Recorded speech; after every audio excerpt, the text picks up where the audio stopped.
Umwigeme ku bwa Rugira Kesia, Premier Dauphine wa Miss Burundi 2026, avuka mu ntara ya Bujumbura kuri wa 11 Ntwarante 2026, yarishikiye ku ishure ry'imyuga Sembwoga ririko rikora nawe mu gushira mu ngiro umugambi wo yise ubaka kazoza wo kwigisha abakenyezi n'abigeme kubaka amazu. Abo biga uwo mwuga yaje abazaniye impuzu zo kubakana abenshi bita amasarubeti, yongera agenda asinyiraniye amasezerano nabo avuga uko bazokorana uwo mugambi. Ku bwa Rugira Kesia arashima intambwe uwo mugambi ugeze ko, anamenyesha ko ari muri ya ntumbero yo gushigikira imbona kazoza y'u Burundi kugira umukenyezi nawe ntasigara inyuma. Uwo n'umugambi urimwo abagore n'abakobwa 35 nibo muri no mwanya bariko barakurikirana inyigisho muri masonnerie.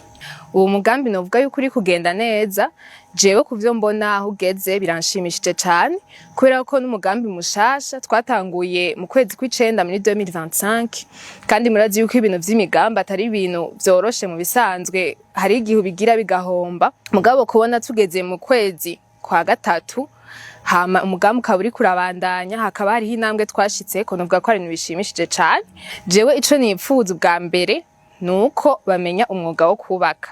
Ivyo bariko baravyiga, aho mu kwezi kw'indwi bazoba bahejeje baronse n'amacertificat. Mugani biherere ngaho nshaka cane yuko batangura gukora, bakaja ku machantier bagakorana n'abandi nk'abamason uko musanzwe mubibona ku machantier. Jewe ico ngiye gukora no kubandanya ndondera izo financement, ko financement zirakenewe cane, kubona tugeze ngaha nuko hariho ivyo badufashije natwe, hama tugafashanya n'aba bakenyezi nabo nyene bakiga. Mugabo kugira inyigisho zishobore kubandanya, bazoshobore guheza, harakenewe izo financement.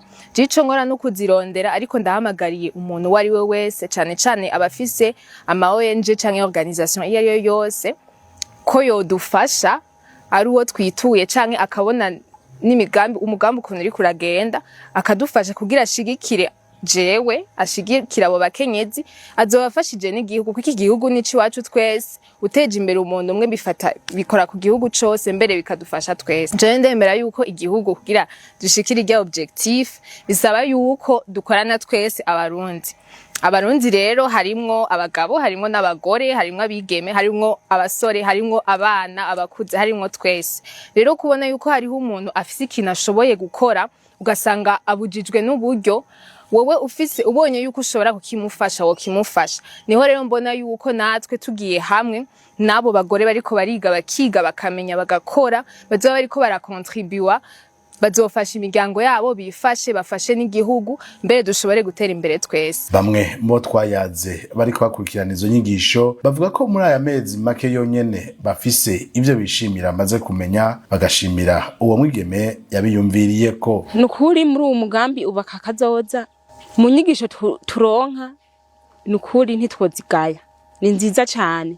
Nk'ubu turamaze kubona ikintu twita ipondero ingene bagikora, turamaze kubona ingene bataba umushinge, turamaze kubona ingene bakora kufrage, n'ingene bashira ku itafari, n'ingene bakora ikorone. Je nkuno mugambi ahubwo wore nadutebeje kuza, waje imyaka iriko iradusiga, nayo yibuza hakiri kare tukira abajene nyewe tugiheza amashure, ubu vyose tuba twarabitunganije. Nico gituma rero ndiko ndasaba yuko ahubwo batere bawukuza, n'abari nyuma yacu bazowige, n'abana turiko turavyara bazowige. Abazanye umugambi turabashimira cyane kuba bariyumviriye kuri twebwe abakenyezi. Mu gihe ndahamaze ndashima mu bintu bamaze kutwigisha, kuko kugera kwino saha agakoni kanje kabomotse canke umusuma aja kantoborera, noshobora kukizibirira ntarinze guhamagara uwusaba amafaranga. Ndashobora kwiyubakira inzu yiwanje mu gihe yoba igize ikibazo umushinga ntawe wanje atari hari. Ibi ndabikesha abazanye uwo mugambi wa ubaka kazoza ngaha mu ntara yacu ya Gitega. Hanyuma ico twobasaba nuko botuhora hafi kugira ngo ihangiro twihaye ryo kwiga uyu mwuga ridushitse ahandi hantu tutari bwashike, dushobore kubaka nk'ivyo abantu b'abashinga ntahe nabo bubaka, bakabona ko natwe abakenyezi twarose umuntu atwigisha umwuga kandi twawumenye. Mu mbona kazoza turipfuza natwe abakenyezi ko twoba turi abandi bantu tukubaka igihugu cacu, igihe hageze ibikorwa vyo kuduza natwe tukabamwe imbere. Mbere bibaye vyoshoboka bona baranadusabira bagahera kuri twe bw'abakenyezi kugira ngo natwe babone ko dushoboye kubaka igihugu. Barasaba ko nibamenya abagabo bosanga muri uwo mwuga batobinuba. Tuzoja kwimenyerereza, twobasaba ko batodukumira ngo turabapfasoni, bakatwemerera tukabegera tukabereka ivyo twize, aho dutaye bakadukosora kuko ntiturabimenya neza, ariko batubaye hafi natwe turizeye neza ko tuzokora nk'ivyo bakora. Manirakiza Canisius yigisha abo bigeme n'abapfasoni umwuga wo kubaka, aremeza ko abo bakenyezi n'abigeme bari ku murindi mwiza mu kwiga uwo mwuga naho intambamyi zitabura. By'ukuri baritaho cyane igikorwa cyo kubaka, barabishaka, hama natwe nk'abigisha uravye ishaka babifitiye, biraboneka yuko bataje kunebwa, baje bafise ishaka ryo gushaka kumenya uwo mwuga.